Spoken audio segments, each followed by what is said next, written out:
Muy buenos días, Panamá. Hoy es viernes 5 de mayo. Usted nos ve por Next, Canal 21, nos escucha por KW Continente. 5 de mayo, bueno, el día cumbre del benemérito Cuerpo de Bomberos de Panamá. Aquel 5 de mayo de 1914, donde nuestro Cuerpo de Bomberos pierde la gran parte de sus bomberos, sofocando el polvorín, la Santa Bárbara que había pues, en la hoy Avenida Nacional. Así que honor a nuestros camisas rojas en su fecha pues por excelencia. Bueno, estamos a un año exacto de las elecciones. Dentro de un año estaremos en ese domingo donde los panameños nos tocará ir a las urnas. ¿Qué pasará en este largo año? Bueno, ayer pues hubo esta reunión entre Zulay Rodríguez y Cristiano Adames. Ahí lo tendremos hoy, aquí en la emisión noticiosa de Next Noticias. Todo en un día en que Yanaina Tehuaney como será nuestra canciller, será quien representa al país en esta coronación de Carlos III, que se va a dar mañana en el Palacio de Buckingham. Ya están llegando los invitados. La reina Camila está reunida con los gobernadores de los países de la Commonwealth en una ceremonia que ya tiene su playlist, que eran pues Coronation Playlist, y ahí ve las canciones que van a utilizar. La música de la propia ceremonia pues está compuesta por Andrew Lloyd Webber, pues, este grandioso director de teatro que creó maravillas como Evita o como Jesucristo Superstar. Así andan las cosas. Don José, que la buena noticia de hoy es que baja la gasolina. Y bastante, ¿eh? Muy buena noticia. Muy buena noticia. Buenos días, Fernando. Buenos días. Buenos días a toda nuestra audiencia que nos sigue en KW Continente Radio y en Canal 21 Next TV. Como siempre, un completo resumen de noticias nacionales e internacionales que vamos a presentar hoy viernes 5 de mayo, cuando a partir de este momento estamos a un año del próximo proceso electoral de Panamá, el 5 de mayo del 2024. Son 12 largos meses, suficiente para conocer a todos los que quieran participar en ese proceso electoral, si usted le presta la debida atención. Pero lo principal, Fernando, hoy es que una hermosa luna llena cae sobre la capital, un espectáculo soberbio que usted no se puede perder. Levántese un poco temprano o acuéstese tarde. Sí, cualquiera de las dos cosas que haga, va a haber un espectáculo. Preferiblemente de noche, porque de noche está más grande porque está más cerca. Y de madrugada, se nota cuando cae sobre el Cerro Ancón, la bandera, usted se va moviendo, usted cree que se va moviendo, porque la relatividad, usted se va moviendo con la luna usted va pegándose. Y es una hermosa, ¿no? A las cosas bonitas y hermosas que inspiran el alma son importantes en momentos como estos. Levántese temprano, acuéstese tarde, disfrute.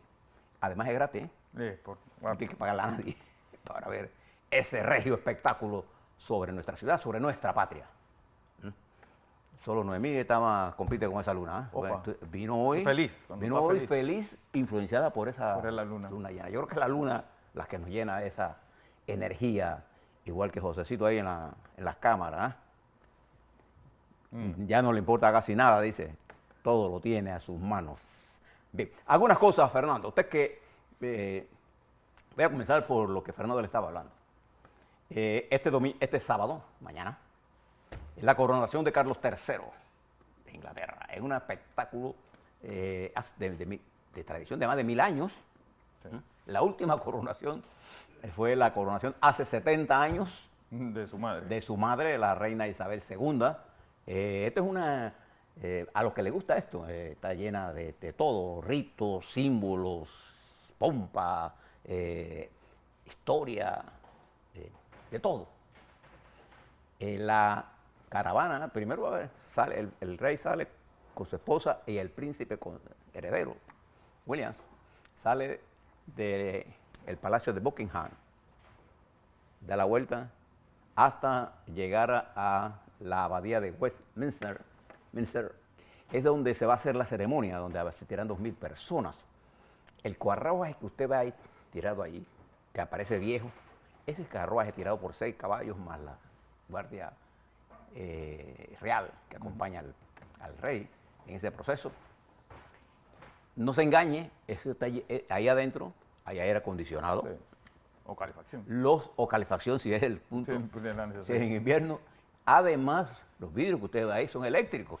Y a prueba de bala. Sí, y son a prueba antibalas, de manera que no se engañe en ese carruaje, que usted lo ve como si fuera, no, sí, es un símbolo, pero con la tecnología Sí, sí. de este siglo.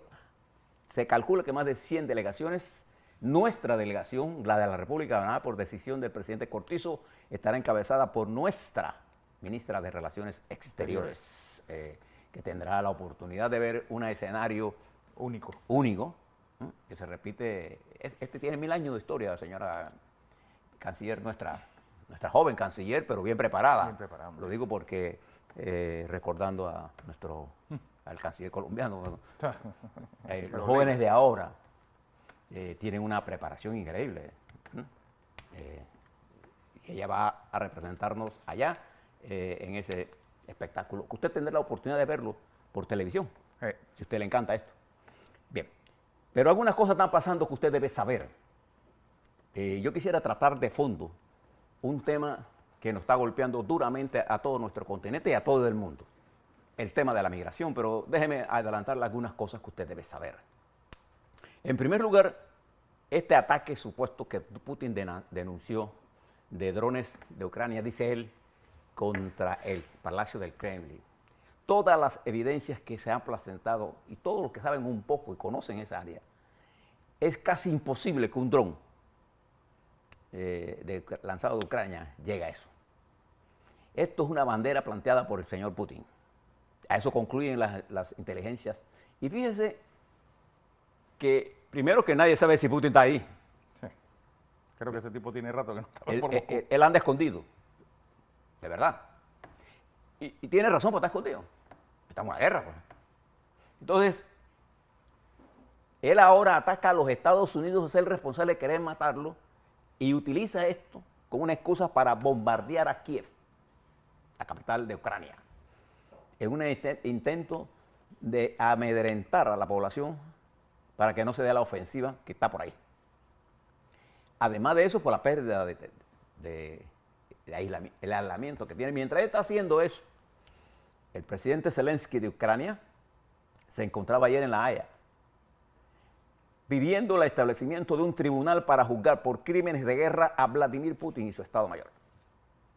Y hay una orden de detención sobre Vladimir Putin por uno de los más grandes crímenes que usted puede cometer, el desplazamiento de niños ucranianos a campos de Rusia para lavarles el cerebro. Dígame usted si eso no es un crimen. Lavarles el cerebro y convertirlos en rusos a la fuerza.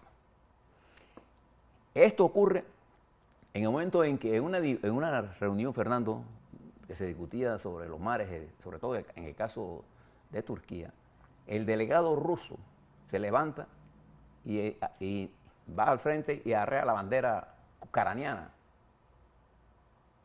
que estaba ahí. Y el delegado ucraniano que estaba allí lo persigue, le entra a guantes, literalmente, y le quita la bandera y la coloca nuevamente. Mire los niveles y que simultánea a todo esto que está ocurriendo, el Senado de los Estados Unidos, en una reacción bipartidista, es decir, entre republicanos y demócratas, lanza una ofensiva ahora contra la República Popular China. Mientras todo eso está ocurriendo, se está desarrollando, ¿se acuerda? El juicio civil contra el expresidente Trump, que se encuentra en este momento por allá por, se llama, él está jugando golf, allá por Europa.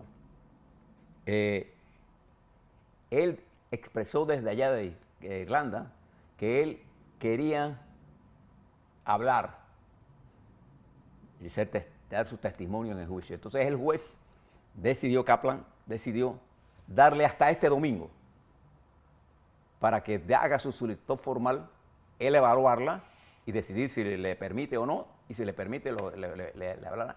Y a partir del lunes de la próxima semana se darán las presentaciones formales de los alegatos finales de la defensa y la acusación para decidir sobre si existen evidencias o no para que la acusación de la señora Carro, periodista, que lo acusa a Trump de violación, tiene mérito, y entonces en el transcurso de la próxima semana se hará la decisión del jurado con respecto a este caso civil. ¿Qué quiere decir la diferencia? Bueno, que este es un caso en la que en todo caso habrá indemnización de dinero. No hay consecuencias judiciales. Este es un juicio civil contra el presidente Trump. Tendrá efecto en él, ya lo veremos, ¿no? En el marco de toda esta situación, la guerra entre Ucrania y Rusia continúa todo el desastre que está ocurriendo allá en el área de Sudán, en donde las fracciones en guerra, por ver quién controla el oro y los recursos, se matan. Y lo primero que hace es que matan es civiles. Centenares de civiles han muertos en esa guerra insensata, lleva más de 15 días, y no hay tregua. Y se calcula más de 700.000 personas que serán desplazadas a otros países. 700.000 personas que serán desplazadas a otros países. Mientras algunos de nuestros dirigentes se encuentran por Europa, entre ellos el presidente Petro, que en la reunión de ayer con el presidente de España y con el rey, solicita que se saque de la lista de criminales al grupo ELN. Y el presidente de España le contesta que es muy prematuro, que tiene que verse evidencias. Sí. Y yo les quiero señalar algunas cosas de este caso. Entiendo y saludo la iniciativa del presidente Petro de buscar la paz integral para Colombia. Pero el presidente debe saber que en los países no hay paz si no hay justicia. Entonces, ese trato tan especial que se le quiere dar a los criminales, narcotraficantes colombianos, contrasta con el ciudadano común, que es la mayoría de los colombianos. Entonces, el ELN no tiene ninguna vocación de paz. ¿Qué vocación de paz puede tener una organización que recluta a la fuerza a mujeres y niños? Y que vive de la extorsión. Y que vive de la extorsión, del narcotráfico, acumulando riquezas. ¿Qué vocación de paz? Hay que apoyar la idea de pacificar. Pero igual, ¿qué vocación de paz tienen los paramilitares con tantos falsos positivos y asesinatos que han realizado? Entonces, creo que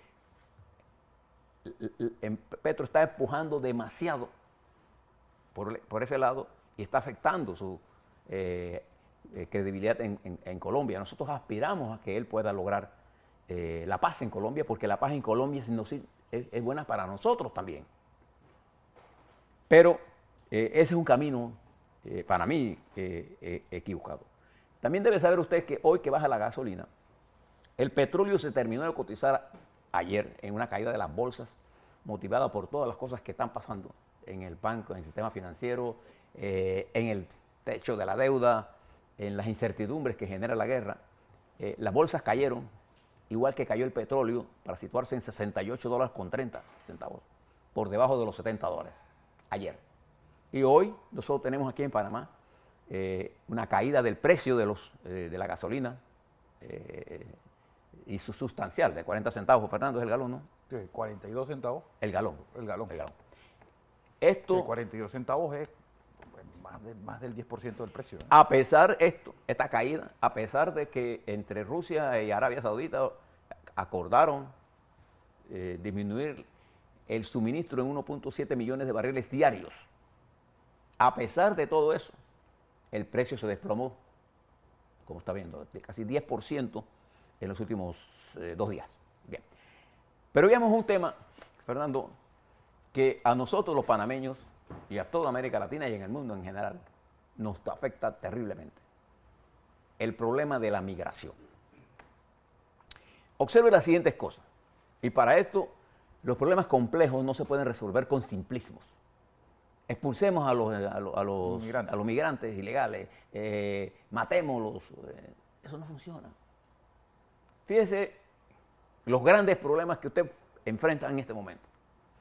En la fila de migrantes que hay en México, en la frontera con Texas, en Brownsville, centenares miles de migrantes cruzaron el Río Grande y se entregaron a las autoridades norteamericanas ayer. Casi 26,000, en las que había mayoría venezolana, colombiana, haitiana, guatemaltecas, hondureñas, en la búsqueda, porque se elimina el decreto 42, entonces se establece un nuevo mecanismo para esto. Sin embargo, se tiraron al Río Grande, pasaron y están en territorio norteamericano bajo la cocina de que si no tienen los papeles, entonces serán deportados. En los Estados Unidos, esto está ocurriendo en la frontera México-Estados Unidos, mientras el presidente de México se dedica en la práctica a hacer una cosa y en la retórica a atacar a los Estados Unidos en un problema que tienen que resolver los dos estados. No solamente ellos dos, sino Centroamérica, Colombia, Panamá, Venezuela. Es un problema integral. Y no se va a resolver con lanzamientos de acusaciones, sino con medidas concretas y complicadas.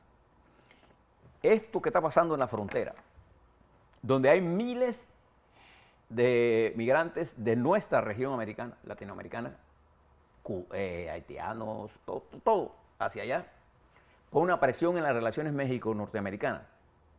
Pero igualmente está pasando en Perú, en las fronteras con Perú y Chile, en esos 169 kilómetros de frontera, en donde la orden de Perú es no hacer. A los militares les dejan no pase nadie, entonces no pasa nadie. Incluso hay gente que tiene residencia en Perú, que tiene los documentos, pero como no está aduana, no lo dejen pasar. Wow. Entonces hay un drama que ataca a niños, mujeres, en ese desierto. Yo no sé si ustedes conocen esa área, es un área desértica, donde tú pasas frío de noche y calor Absorbiente de en la día. tarde. Y además de eso, con niños, las ONG están llevando comida, con hambre. Gente que tiene papeles, pero que hay una orden de no pasar. Este fin de semana se debe haber un corredor aéreo para sacar a algunos venezolanos. Pero en esa migración que se dio hacia Chile, en donde había cantidad de gente que se fue a emigrar, había también, allá hay de todo, gente buena, gente delincuente, agentes de inteligencia para crear problemas en los países. Eso lo hicieron los cubanos, ¿se acuerdan? Con Mariel. Con María. Entonces, y en Venezuela... En Venezuela lo hicieron el año pasado. Bueno, en Venezuela la inteligencia cubana tiene un componente importante. Sí. Entonces, esto que usted está viendo en la frontera, lo está viendo usted también en la frontera de Panamá y Colombia. Por ese pampón del Darién está pasando, ya han pasado más de 130,000 personas y se calcula que van a pasar 400,000. Ahora hagamos un esfuerzo. ¿Cuántas de esas se quedarán por aquí? Sí. ¿Cuánta de esta migración que nos vaya a complicar la vida? ¿Qué hace Colombia y qué hacemos nosotros? En este día hubo una reunión tripartita y el canciller de Colombia se fue antes de la conferencia de prensa. Entonces nosotros queremos hacerle un llamado al gobierno colombiano. Que si el crimen está organizado, entonces nosotros los países tenemos que organizarnos para bregar con este problema. Porque uno de los principales suministradores de gente que no encuentra ningún tipo de futuro es Venezuela. En Venezuela la situación es tan caótica que la gente se arriesga a caminar desde cualquier punto de Venezuela para pasar a Colombia y tirarse por el mar para llegar al tapón de Darién en caminos que están controlados unos por el crimen organizado, que a los que están allí o los matan o los violan a las mujeres o les hacen trasegar drogas y le cobran. O sea, esto es una situación grave, que no es un problema de Colombia nada más, no es un problema de Venezuela nada más, no es un problema de los Estados Unidos, es un problema de nosotros también. Pero si no lo actuamos en conjunto, Fernando, Sí. no hay forma de resolver esto. Y no hay una forma simple de resolver esto. Porque el componente de migración forzada de esta tiene el componente humano, ¿no? Mientras no se restaure la democracia y esa cleptocracia que está en Venezuela no es desplazada de poder, nosotros no tendremos ningún control. A Venezuela el régimen de Maduro no le importa un veledo los millones de venezolanos que han salido. Yo nada más quiero que ustedes estudien el informe que El País de España, el periódico, preparó sobre los casos de Andorra y cómo se distribuyó una parte de unos 50 millones que hay y toda esta gente de Chávez. Y ese dinero está congelado. Y escuchaba a la vicepresidenta hablar de Citgo, la compañía esta que trabaja en los Estados Unidos, que tiene más de 7.000, 7.000, miles. Bueno, yo les quiero contar unas cosas, usted debe saber. En el gobierno de Chávez, esa planta, esa empresa, contra esa empresa generaron bonos que la quebraron en el gobierno de Chávez. Con el gobierno de interino se logró un acuerdo con los Estados Unidos y se reestructuró la compañía hasta el punto que en el año 21-22 generó 2.700 millones de superávit. Y lo que el gobierno de los Estados Unidos ha hecho fue buscar una fórmula para que no se liquide la compañía y que se busque un mecanismo para que con una interinidad se encargue de eso y pueda mantener la compañía lejos del control de quienes han demostrado, el gobierno actual de Venezuela, la mayor incapacidad y voracidad para robarse lo que sea. Entonces uno tiene que entender lo que está ocurriendo, porque en Venezuela, que es uno de los productores más altos de migración hacia nuestra región, la diáspora venezolana es una cosa aterradora.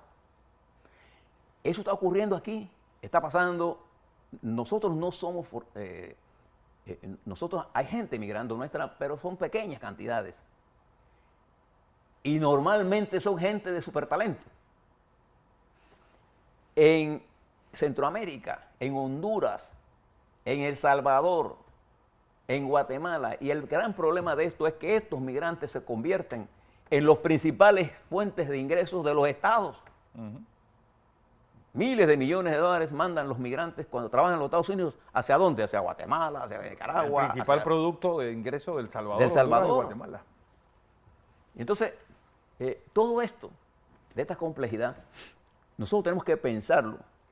Y pensarlo muy bien en Panamá, porque nosotros necesitamos una política unitaria que involucre a todos los partidos políticos, que involucre a la sociedad en general. Una política de Estado. Una política de Estado para ver un problema que es multilateral, que tiene múltiples cosas que hacer, entre ellos el fortalecimiento de la democracia. ¿Qué está trayendo toda esta diáspora? Está trayendo las ansiedades que traen los que vienen huyendo, porque ninguno de esos va a China, ni va a Rusia, ni a Cuba.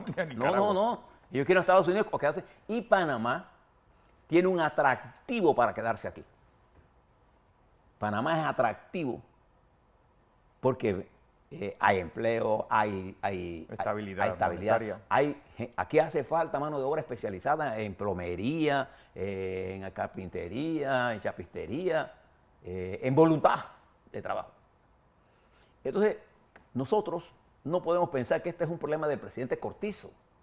No, este es un problema del Estado Nacional que se ve amenazado y que tenemos que cooperar con los Estados Unidos, con Canadá, con el Centroamérica, con Colombia, con Venezuela, cooperar en el manejo de este tema buscando las soluciones estructurales.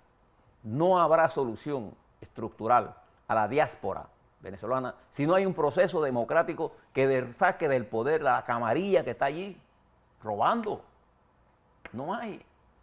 Y tenemos que ayudar al presidente Petro para que aterrice. Observe lo que está pasando ahora en Colombia. Con la caída del precio del petróleo, los ingresos por petróleo en Venezuela en Colombia se han reducido. La grave crisis de Argentina. Se está pensando incluso dolarizar la economía argentina. Pero al dolarizar la economía, el golpe que va a recibir la gente va a ser tan grande que la gente va a salir huyendo. Ya están huyendo. Mire lo que está pasando en Bolivia. Mientras el presidente, y ahí, escuchaba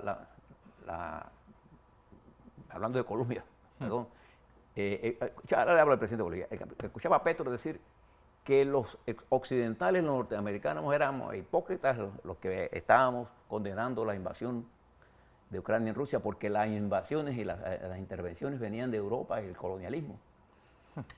Noam Chomsky, ese gran intelectual de izquierda y marxista, dijo que era una torpeza de los dirigentes de izquierda buscar excusas para no condenar a Rusia por su intervención en Ucrania.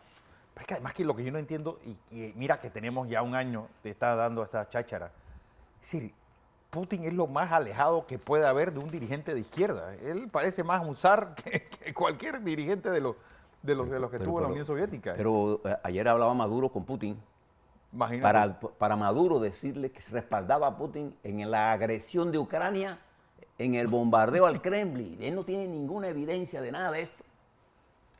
Entonces, mire esto y mírelo desapasionadamente. Lo que hizo Putin en Ucrania es un crimen de lesa humanidad. Está destruyendo Ucrania porque Ucrania era un ejemplo que él no quería. Y miren, le preste la atención, por eso yo le hablaba de Turquía. Bueno, Pero preste la atención a la migración. ¿Esto es propio de América Latina? No, esto ocurre en Europa, en el norte de África y en África hacia Europa. Y esto ocurre ahora mismo, lo que está ocurriendo en Sudán, está produciendo decenas de miles de migrantes. Decenas de miles de migrantes. Y que en el mundo en general no hay gobierno ni gobierno local que pueda atender eso.